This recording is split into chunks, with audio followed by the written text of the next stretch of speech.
Improvise and innovate have become the watchwords for both the Russian and Ukrainian militaries as they try to outwit each other on the ground, at sea, and in the air. Several recent developments illustrate this constant evolution of tactics and weaponry. A new Russian jet-powered bomb, the Ukrainian use of light planes as long-range suicide bombs, and a fresh generation of maritime drones. Both countries are exploiting AI, robotics, and unmanned systems at a high tempo, but some innovations are remarkably low-tech. As night fell on one Ukrainian airfield earlier this month, a small group of men assembled a pilotless light plane for a 2,000-kilometer, 1,243-mile mission deep into Russia. Its target was in the Russian industrial city of Dzerzhinsk, about 230 miles east of Moscow.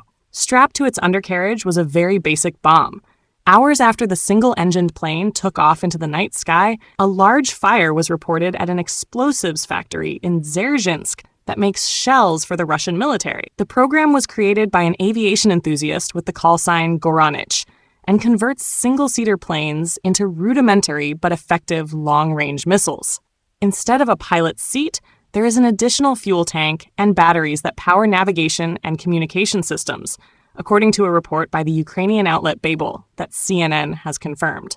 Goranich and his group are now integrated into the 14th Regiment of Ukraine's Special Operations Forces, who spoke with CNN about their work. On Wednesday, according to the Ukrainian military, they were involved in an attack on a mechanical plant in the Russian city of Saransk, nearly 800 kilometers, 497 miles from the Ukrainian border, where detonators and mines are manufactured. The Goranich project represents one of dozens of adaptations made by both sides as the conflict has worn on, especially using light aircraft and drones. In September, the Ukrainian military's chief of staff, Alexander Syrsky, said light aircraft mounted with machine guns were proving effective in intercepting Russian drones, and the military would consider buying more. The Russians recently begun deploying small planes equipped with machine guns in occupied territory to take down Ukrainian drones on their way to targets in Russia. Their mistake was profiling them on television. The Ukrainian security service established where the planes were based and said on Tuesday that it had neutralized 2 small aircraft that the occupiers stationed at airfields and used to shoot down Ukrainian long-range drones. Not all innovations are as basic. In recent weeks, Russia has begun deploying a new jet-powered guided bomb, adapted from its huge stocks of old free-fall bombs, according to Ukrainian Defense Intelligence. The range and combat radius of such bombs will be approximately 200 kilometers, 124 miles, said the deputy head of DI, Vadim Skybitsky, in a statement. The Russians had already been converting Soviet-era bombs into glide munitions with a range of some 80 kilometers, 50 miles, allowing aircraft to fire them while staying well clear of Ukrainian air defenses.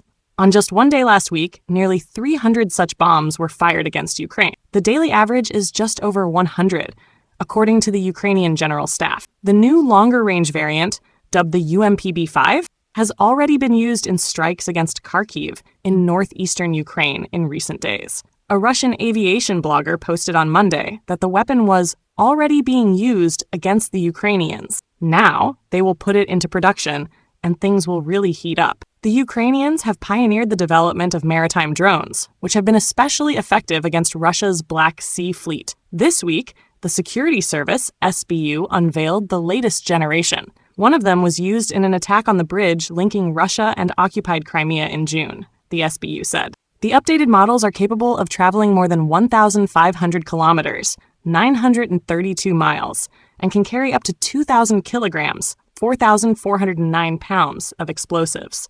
They can also carry a multiple rocket launcher system. In the early days of the conflict, the Ukrainian military was much more agile than Russian forces in terms of adapting tactics and equipment.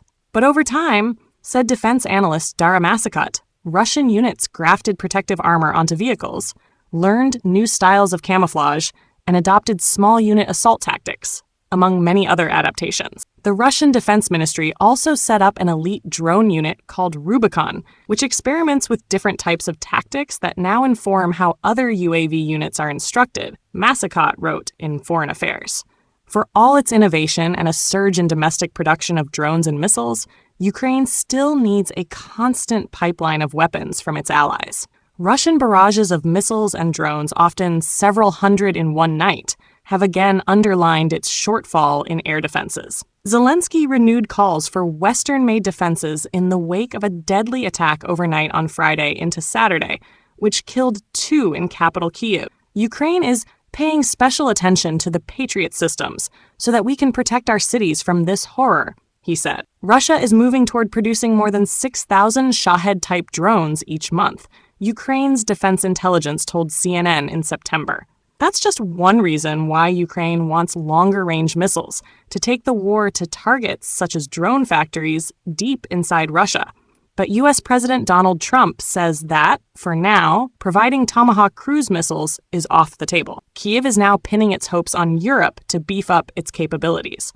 Everyone who is now helping Ukraine with air defense systems and the missiles for them is protecting lives. Ukrainian President Volodymyr Zelensky said of Russian, and everyone who helps Ukraine with long-range capabilities will bring the end of the war closer, he added. Zelensky said he anticipated a good and, in many ways, completely new agreement on our defense capabilities in meetings with European allies this week. But with most weapons production pipelines measured over years rather than months, rapid improvisation has an important role on the battlefield.